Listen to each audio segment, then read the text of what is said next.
Bismillahirrahmanirrahim. Assalamu alaikum wa rahmatullahi wa barakatuh. Alors, on va faire une petite vidéo où on va débunker les arguments de Moshe, qui a une chaîne qui s'appelle Juif pour la Torah. Donc, il a un compte YouTube. Et puis, il raconte, excusez-moi du terme, il raconte énormément de bêtises, hein. Ce mec-là débite bêtise sur bêtise. C'est une dinguerie, son nom. Donc, à un moment donné, faut mettre les hauts là. Faut dire stop.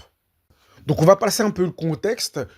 Faut savoir que dans la Genèse, il y a des promesses qui ont été faites à Abraham.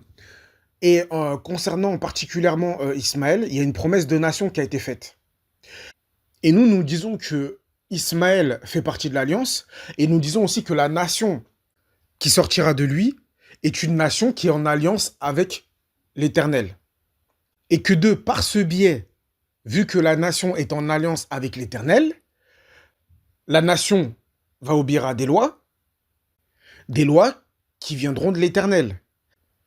Et l'Éternel, pour faire connaître ses lois à une nation, il procède par l'envoi d'un prophète, tout simplement.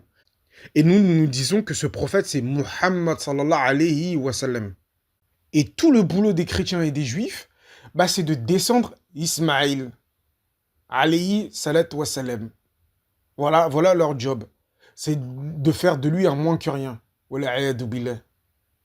Pourquoi? Parce qu'ils veulent se garder le salut que pour eux. Donc on va écouter ce bon vieux Moshe, et puis je réagirai après, Inch'Allah. Oui, Toute mais la maisonnée d'Abraham. son premier enfant, qui est Ismaël. Yitzhak. Bah non, le premier enfant, c'est Ismaël. Ah non, le premier enfant d'Abraham, c'est Yitzhak. Bah comment c'est possible? Je peux te donner un verset, s'il te plaît? Tout simplement parce qu'il a changé de nom, en fait. Je peux te donner un verset? Parce que Avram, c'est le père de Ishmaël.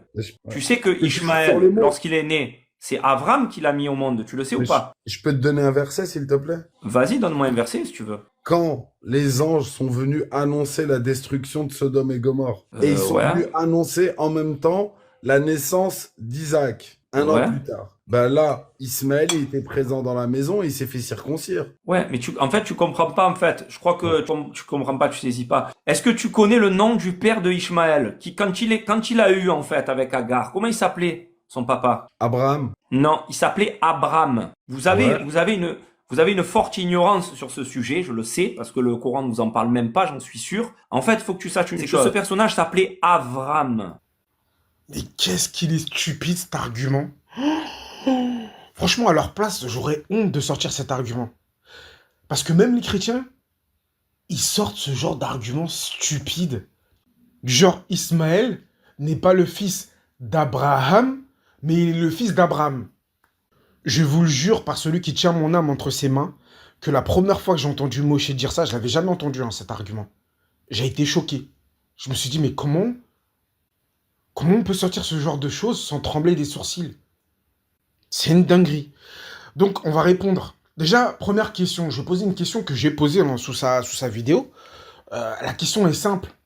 Une fois que Abraham est devenu Abraham, une fois qu'il est devenu Abraham, qui était le père d'Ismaël? À cette question, il n'a pas répondu, il a tourné, il n'a jamais répondu. J'ai dit, de toute façon, jusqu'à la fin des temps, tu ne répondras pas parce que tu es malhonnête. Maintenant, on va sortir des textes, on va appuyer nos dires sur des textes, puisque visiblement, pour contrecarrer des arguments débiles, il faut des textes, parce que sinon, ils admettent même pas le bon sens et la logique. Non, ils disent non, poubelle, là, non, on n'en a pas besoin. On va prendre Genèse 21:11. Cette parole des plus forts aux yeux d'Abraham à cause de son fils. Cette parole des plus forts aux yeux d'Abraham à cause de son fils. Est-ce que selon ce verset, Abraham et non pas Abraham est le père d'Ismaël? Si vous dites non, vous contredisez littéralement la parole de l'Éternel.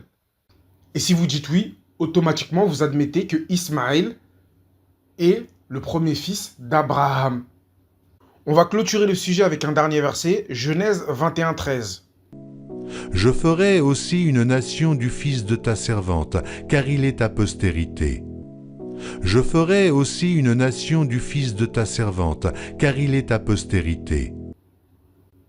Même question. Est-ce que dans ce verset, Ismaël est la postérité d'Abraham et non pas d'Abraham? Si vous dites non, vous contredisez l'Éternel. Si vous dites oui, bah vous admettez que Ismaël est le premier fils d'Abraham et non d'Abraham. Et en réalité, il est le premier fils des deux, de Abraham et d'Abraham. Donc l'argument est ridicule. Donc on va écouter une autre dinguerie que Monsieur Moshe nous a gratifié. Et ensuite, il a eu Ishmaël. Ishmaël n'était pas prévu, il faut que tu le saches. Il n'était pas prévu, Ishmaël. Dieu, parce que vous êtes tous là à dire, il n'était pas prévu, Ishmaël. Donc là, il vient de dire une parole de coufre. Hein. Littéralement, il vient de dire que son Dieu n'avait pas prévu que Ismaël allait venir au monde. Quoi. Il savait pas, en gros, tu vois, il savait pas. Donc même le nom, là, c'était pas prévu, quoi. C'était pas prévu, le nom qu'il allait porter et tout ça, sa vie, tout ça, il l'avait pas prévu, Dieu, en fait. Voilà, Doubilet. Ces gens-là, là, mais vous avez vu comment même Dieu, comment il le traite, comment il traite Dieu, le créateur des cieux et de la terre. Vous avez vu la considération qu'ils ont pour Dieu? Mais comment ça peut vous étonner qu'ils fassent tous ces massacres à Gaza, ces gens-là? Comment ça peut vous étonner que des chrétiens soient insensibles à tout ce qui se passe à Gaza? C'est pas étonnant. Regardez comment, même Dieu, regardez comment il parle de Dieu. Genre, ouais, il savait pas, c'était pas prévu. Comment ça, Dieu, il prévoit pas? C'est pas prévu. Qu'est-ce que t'entends par c'est pas prévu? C'est obligé de parler de Dieu. T'es obligé de parler de Dieu. Tu parles de quoi? Comment ça, c'était pas prévu? Par qui? C'est quoi? Dieu lui a donné un nom en urgence, quoi? Dieu, votre Dieu, quoi? C'est quoi? C'est un humain? Quoi, il a été vérifié dans le tiroir s'il avait pas un nom qui y restait? C'est quoi votre conception de Dieu, franchement? Et ça, c'est Dieu, mais les prophètes. L'image qu'ils ont dépeint des prophètes, c'est une dinguerie, ces gens-là. C'est une dinguerie. Et là, il vient de dire une parole de coufre, littéralement. Dieu l'avait pas prévu. Donc, on a balayé toutes ces débilités. Donc, je vous dis à la prochaine pour une prochaine vidéo, si le créateur le veut. Assalamu alaikum wa rahmatullahi wa barakatuh.